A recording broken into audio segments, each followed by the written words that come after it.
और चलिए आगे बढ़ते हैं, जहां वंदे मातरम को 80 साल बाद राष्ट्रीय गीत का दर्जा मिला है तो हर हिंदुस्तानी का सीना गर्व से चौड़ा हो गया। लेकिन कांग्रेस और ओवैसी जैसे नेता अपने राजनीतिक स्वार्थों के लिए इसका भी विरोध करने लगे हैं। हैदराबाद में दरअसल ओवैसी ने तो यहां तक कह दिया है कि उनके लिए पूरा वंदे मातरम गाना इस्लाम के खिलाफ है। इसे लेकर अब विवाद भी खड़ा हो गया है।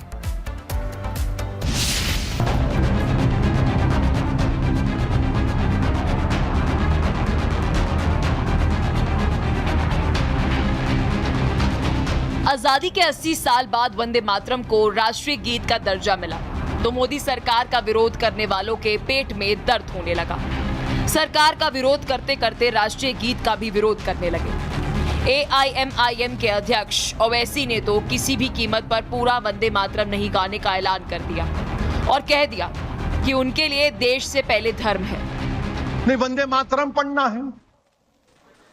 अरे मेरे भाई, रविंद्रनाथ टैगोर, नेताजी सुभाष चंद्र बोस, महात्मा गांधी, इन तमाम ने मिलकर फैसला किया कि वंदे मातरम के 2 स्टैंजा रहेंगे, उससे आगे नहीं पढ़ा जाएगा।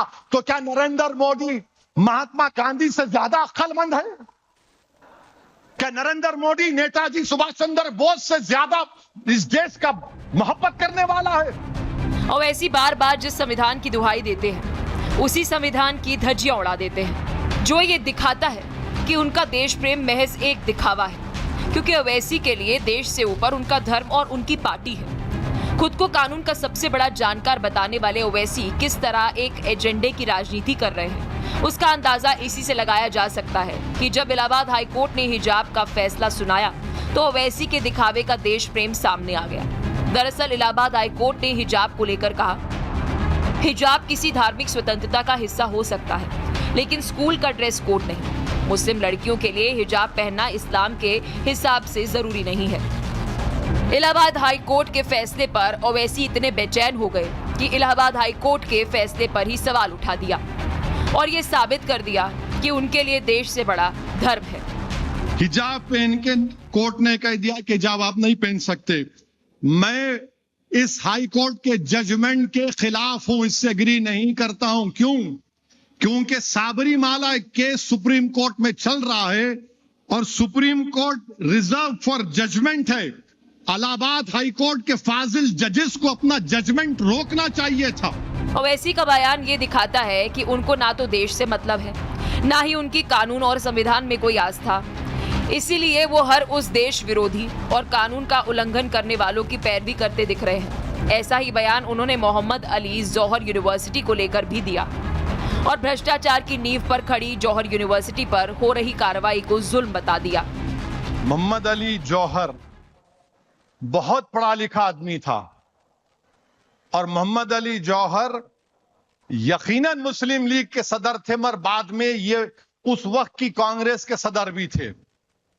यकीनन खिलाफत मूवमेंट की तहरीक का एक बड़ा हिस्सा थे। अगर आपको मोहम्मद अली जौहर उत्तर प्रदेश के चीफ मिनिस्टर तकलीफ है कि मोहम्मद अली जौहर ने खिलाफत मूवमेंट में हिस्सा लिया, इसलिए मेरे पेट में सर में दर्द हो रहा। चाहे राष्ट्रीय गीत हो या मुस्लिम बेटियों को हिजाब के पिंजड़े से आजादी दिलाने की बात, ओवैसी ने हर बार ये दिखा दिया है कि उनको ना तो मुस्लिम बेटियों और मुस्लिमों की चिंता है और ना ही उन्हें देश से प्रेम है। सवाल है कि आखिर मोदी सरकार का विरोध करते करते इनके अंदर इतना जहर भर गया है कि ये लोग अब देश का विरोध भी करने लगे हैं। Bureau report, Republic Bharat. वहीं बीजेपी नेता मुख्तार अब्बास नकवी ने ओवैसी के इस बयान पर पलटवार किया और कहा कि कुछ लोग फन्ने खां बनना चाहते हैं, देश में अराजकता फैलाना चाहते हैं और इसीलिए इस तरह के बयान देते हैं। सुनिए। भाजपा के वरिष्ठ नेता मुख्तार अब्बास नकवी जी इस वक्त हमारे साथ है। सर, इलाहाबाद हाई कोर्ट के फैसले को लेकर के असदुद्दीन ओवैसी ने विवादित बयान दिया है। उन्होंने कोर्ट के फैसले को भी गलत बताया है। तो कहता है कि कुछ लोग मुस्लिम लड़कियों की तालीम और तरक्की पे तालिबानी ताला जड़ने के जो है वो तालिबानी मानसिकता से काम करने वाले लोग हैं और ये कोई नया चीज़ नहीं है। ये हमेशा इस तरह की ये कोशिश करते रहते हैं। भारत में कोई हिजाब पर न तो बैन है न प्रतिबंध है जैसे कि कई देशों में है, लेकिन जो है वो जो संस्थाएँ हैं, जो एजुकेशनल इंस्टीट्यूशंस हैं, जो कामकाजी इंस्टीट्यूशंस हैं, संस्थाएं हैं, उनके अपने ड्रेस कोड भी होते हैं, उनके अपने डेकोरम भी होते हैं। उसका सबको सम्मान करना होगा।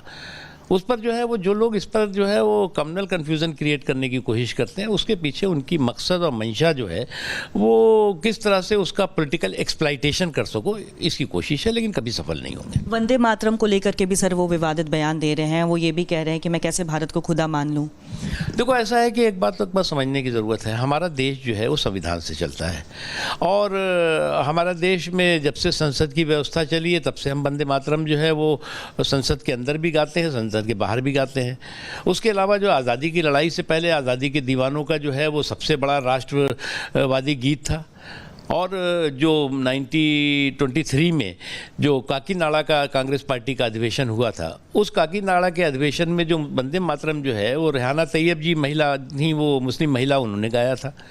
उस वक्त भी कुछ लोगों ने विरोध किया था, शायद मोहम्मद अली जौहर साहब ने उस वक्त विरोध किया था, लेकिन उस वक्त जो है वो लोगों ने कहा था कि भाई ये कोई धार्मिक कार्यक्रम नहीं है, ये जो है वो सामाजिक और सियासी कार्यक्रम है, और इसमें जो है वो राष्ट्रभक्ति और राष्ट्र की चेतना से जुड़े हुए जो गीत नहीं गाए जाएंगे तो फिर कौन से गीत गाए जाएंगे। इसलिए जो है वो कुछ लोग इस तरह का जो वंदे मातरम को लेकर के जो कम्युनल कन्फ्यूज़न क्रिएट करने की कोशिश कर रहे हैं वो सफल नहीं हो।